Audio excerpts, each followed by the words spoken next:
Hello everyone, আমি সৃজা আর আমার চ্যানেলে তোমাদেরকে আরও একবার ওয়েলকাম জানাচ্ছি। সো আজ হচ্ছে কালী পুজো। তো আজকে আমি যাচ্ছি মাসির বাড়িতে। আমি আজকে একাই যাচ্ছি, মা বাবা পরে যাবে। এখন সকাল 9:30 মতো বাজে আর আমি বেরিয়ে পড়েছি। আমার এখান থেকে আমাদের বাড়ির সামনে যে স্টেশন আছে সেই স্টেশন থেকে ট্রেন রয়েছে 10:30টায়। তো আমাদের বাড়ি থেকে স্টেশনটা অনেকটাই দূর, তাই জন্য আমি একটু আগেই বেরিয়েছি। তো টোটো করে স্টেশনে এসে টিকিট কেটে অনেকক্ষণ বসেছিলাম, 10-20 মিনিট মতো। যথারীতি টাইম মতো ট্রেন এলো। আমি প্রত্যেকবার তো লেডিসেই তো এবারও আমি লেডিসেই উঠেছিলাম। বাট লেডিসে একটা প্রবলেম কি হয় যে তুমি যদি ব্যাগ ফ্যাগ রাখতে চাও, সামনে ধরো তুমি ব্যাগটা রাখতে পারছো না, উপরে তুলতে পারছো না, সেখানে তোমায় কেউ হেল্প করবে না। হ্যাঁ, অনেক জায়গায় হেল্প করে, বাট বেশিরভাগ জায়গায় করে না। যেটা জেনারেল কামরায় উঠলে কিন্তু অনেকে থাকে যারা করে দেয়। তো আমি লেডিসে উঠে যখন ব্যাগটা রাখতে যাচ্ছিলাম, আমি রাখতে পারছিলাম না, আমার হাতটা একদম কেটে গেছিলো, তো রক্ত বেরোচ্ছিলো। তো আমি কোনো রকমেই রুমালটা দিয়ে বেঁধে রেখেছিলাম যাতে রক্তটা বন্ধ হয়ে যায়। শিয়ালদায় নেমে আমি অনেকক্ষণ বসেছিলাম, যেহেতু আমার ট্রেন প্রায় 1 ঘন্টা মতো পরে ছিল। একদম বোর্ডের সামনে বসেছিলাম যাতে ট্রেন দিলেই আমি সাথে সাথে দেখতে পারি। রক্ত বেরোনোটা তো বন্ধ হয়ে গেছে যেহেতু রুমালটা বাঁধা ছিল আমার আঙুলে, বাট ব্যথা ভীষণ করছে কারণ অনেকটাই কেটে গেছে। স্টেশনে 45 মিনিট মতো বসার পর দেখলাম যে বোর্ডে আমি যেই ট্রেনে যাব ট্রেনটা দিয়ে দিয়েছে বোর্ডে। বাট যেই প্ল্যাটফর্মে ট্রেনটা আসবে সেই প্ল্যাটফর্মে গিয়ে দেখি যে ট্রেনটা এখনও আসেনি। তো আরও 2-3 মিনিট মতো পরে ট্রেনটা ঢুকলো। তো ট্রেন আসার পর আমি যথারীতি আমার সিটে চলে গেলাম। আমার সিটে বলতে এই ট্রেন যেহেতু শিয়ালদা থেকেই একদম যাচ্ছি, তো সেই ক্ষেত্রে এখানে ভালোভাবেই আমি সিট পেয়ে গিয়েছিলাম।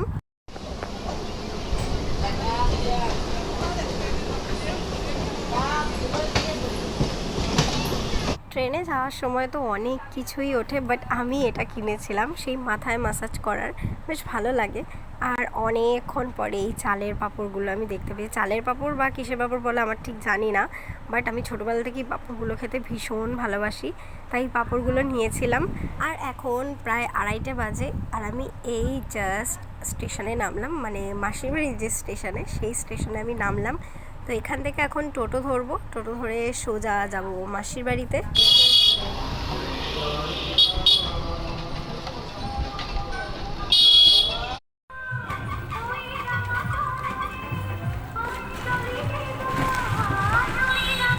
ফ্রেশ হয়ে এসেছি আর দেখি পুচকি ভিডিও কল করেছে, আর ভিডিও কলে দেখি নাচানাচি করছে। তো ওর সাথে কিছুক্ষণ গল্প করলাম আর এখন ফ্রেশ হয়ে আসলাম। সেজমানি স্নান করতে গেছে, সেজমানি আসলে একবারই লাঞ্চ করতে বসবো। স্নান করে এসে আগেই তো গোপালকে পুজোটা দিয়ে নিলাম, তারপর আমি আর সেজমানি একসাথেই লাঞ্চ করতে বসলাম। আজকে যেহেতু কালী পুজো, আজকে ছিল নিরামিষ, সয়াবিন আলুর তরকারি, পটল বাটা আর লাউয়ের খোসা ভাজা আর লাউ দিয়ে ডাল, সবকটাই তোমার ফেভারিট। লাঞ্চ করে উঠেও টানা একটা ঘুম দিয়েছিলাম, আর ঘুম থেকে উঠেই দেখি যে এরকম বাজনার আওয়াজ হচ্ছে আর এখান দিয়ে ঠাকুর নিয়ে যাচ্ছে।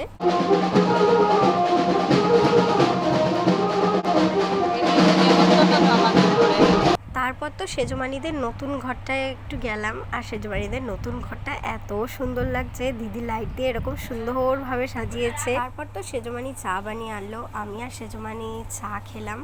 আর এরম চা খেয়ে গল্প করতে করতেই তো দেখলাম পুচকি আর দিদি চলে এসছে। আর আজকে তো সব বাড়িতে মোমবাতি জ্বলবে, যেহেতু কালকে ছিল 14 প্রদীপ আর আজকে মোমবাতি। আর পুচকি যেহেতু কান ফুটিয়েছে, দিদি চুল বাজছে বলে ও বলছে যে ওর কানে ব্যথা করছে ব্যথা করছে। এদিকে আয়, ও ওখানে ফাটাবি। আমরা এখন বাজি ফাটাচ্ছি, পুচকি আসলো, আমরা রেডি হলাম। এই যে একা একা না কেউ সেজেছে। হ্যাঁ দাঁড়া, আমি ফাটাবো না, আমারটা করে দে। ক্যামেরা থেকে হাতটা সরা। হ্যাঁ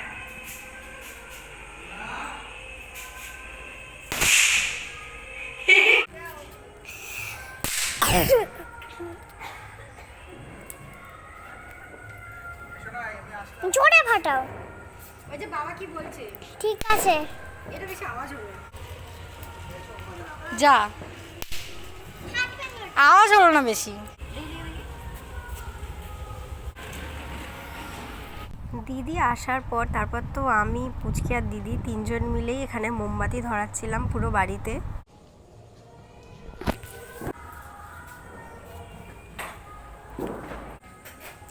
আগুন আছে এখানে।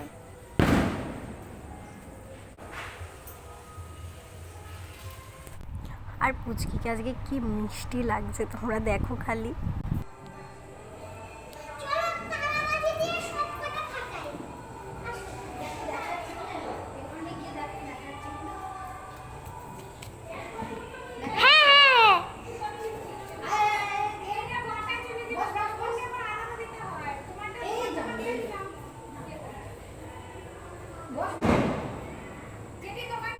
আমি দিদি আর পুচকি এখন এই দিদি উপোস করেছে না, তো তাই জন্য দিদি ওই ডালাটা দিতে যাচ্ছে, আমি আর পুচকিও যাচ্ছি। আচ্ছা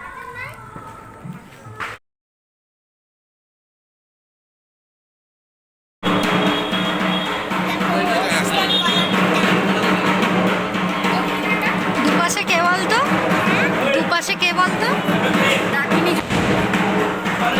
মন্দিরে ডালাটা দিয়ে এসে আমি আর পুচকি তো আবার বাজি ফাটাচ্ছি এখন। আচ্ছা আচ্ছা আচ্ছা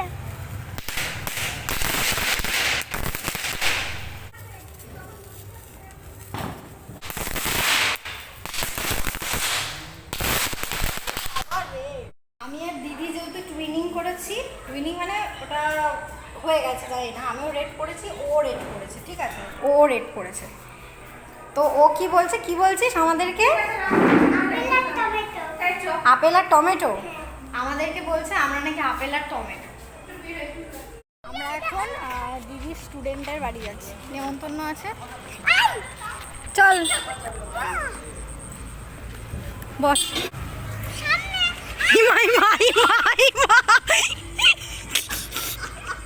সে আগের বারের মতো, সেই আগের বারের মতো।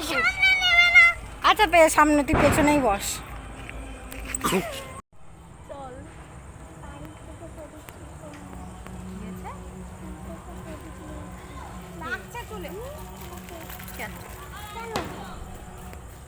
স্টুডেন্টের বাড়ি যাচ্ছি, হ্যাঁ এখানে রাতে থাকবো, সারা রাত উপোস তো।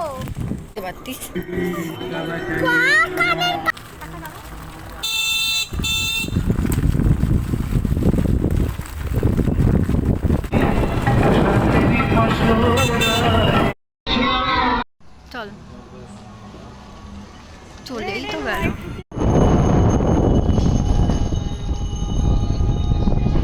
আর এটা হচ্ছে তাহেরপুরের পার্কের মাঠের সেই প্যান্ডেলটা যেটা ভীষণ সুন্দর হয়েছিল দুর্গাপুজোয়। ওই এটা থিম হয়েছিল পুরীর জগন্নাথ মন্দির, যে প্যান্ডেলটা এখনও রয়েছে, খোলা হয়নি এই প্যান্ডেলটা এখনও।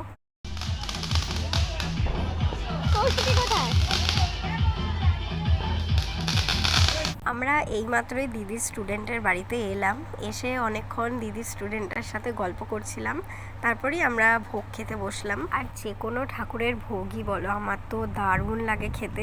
আর ঠাকুরের ভোগ খেতে খেতে তো দিদির স্টুডেন্টের সাথে আমি গল্প করছিলাম, অনেকক্ষণ গল্প করেছিলাম ওই পুচকেটার সাথে।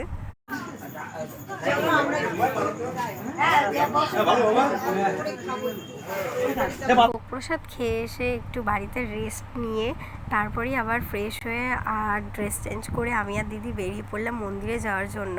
যেহেতু আজকে মন্দিরে আমি আর দিদি সারা রাত জাগবো, আমি তো এই ফার্স্ট টাইম এরকম সারা রাত জাগবো মানে কালী পুজোতে।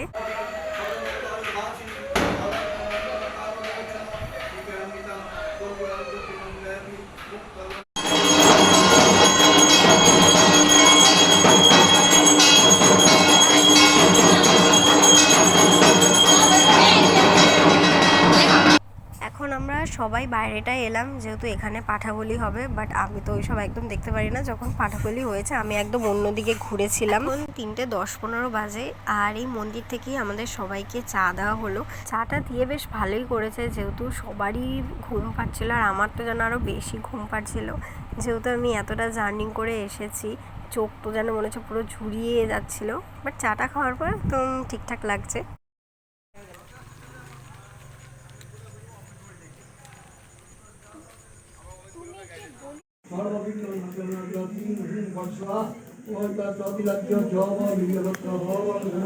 ওম হুম হুম জং রং রং বং বং তো মায়ের আরতি যজ্ঞ দেখতে দেখতে কখন যে ভোর হয়ে গেল বুঝতেই পারলাম না। যজ্ঞ সব কিছু অঞ্জলি শেষে তারপর তো সবাইকে চরণামৃত খেতে দিল। দেন চরণামৃত খেয়ে দেখলাম যেখানে সামনেই মানে এই মন্দির থেকেই ভোগ প্রসাদ দেওয়া হচ্ছে। তো আমি আর দিদি এখান থেকে ভোগ প্রসাদ নিলাম। খিচুড়ি, আলুর দম আর পায়েস দিয়েছিল। তো সকাল সকাল ভোরবেলা যদি এরকম ভোগ প্রসাদ পাওয়া যায় তো কোনো কথাই হয় না। সো আজকের এই ব্লগটা এখানেই শেষ করছি। ব্লগটা যদি ভালো লেগে থাকে অবশ্যই একটা লাইক করে দিও, আর চ্যানেলে নতুন হয়ে থাকলে অবশ্যই সাবস্ক্রাইব করে রেখো। তোমরা ভালো থেকো, সুস্থ থেকো, সাবধানে থেকো। তোমাদের সাথে আবার আজকে সকালেই একটু পর থেকে দেখা হচ্ছে। সো চলো আজকের মতো টাটা।